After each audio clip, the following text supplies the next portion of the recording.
A very good evening to all our viewers. You're watching regional news on CVR English with me, Asma Afreen.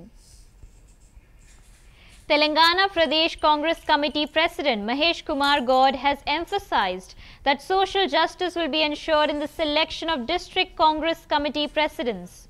Responding to the Congress High Command's call, he travelled to Delhi to participate in discussions regarding the appointments. Gaud revealed that a large number of applications have already been received from various district leaders. He assured that only capable and deserving individuals will be chosen for the DCC roles. He also clarified that candidates must have at least 5 years of active service in the party to be eligible. Furthermore, he stressed that equal representation will be given to all social groups, and those already holding other positions will not be considered for DCC post. DCC అధ్యక్షుల ఎంపిక ప్రక్రియలో భాగంగా మా అభిప్రాయాన్ని తీసుకోవడానికి ఇవాళ ఢిల్లీ వెళ్ళడం జరిగింది.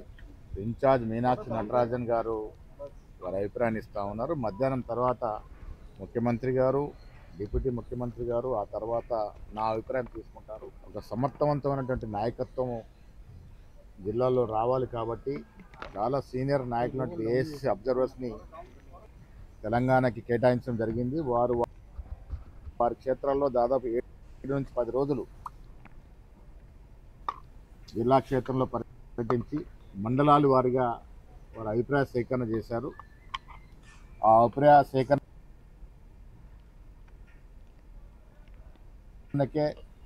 ప్రాధాన్యత ఉంటుంది.